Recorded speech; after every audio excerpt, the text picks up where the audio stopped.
जय जगन्नाथ श्रोता बंधु मनस्कामना को पूर्ण करने जदि कौन काम करुँच बारंबार बाधा घटुची बारंबार विघ्न आसी पहुँचुची नचेत जदि सब बेले आप आर्थिक समस्या दे गति करुँच गोटे सुंदर प्रतिकार आज आपण मानक कहूँ यह करंतु निश्चित भाव में आपण समस्या मुक्ति मिल ताहले कौन करेंगे कौन एक मंगलवार दिन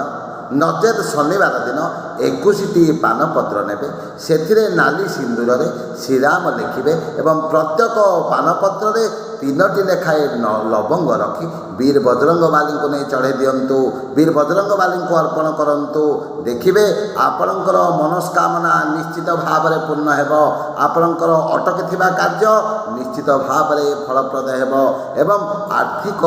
समस्या आर्थिक अनाटन निश्चित भाव में जीवन धीरे धीरे दूरे जीव तेणु यह निश्चित भाव में करंतु।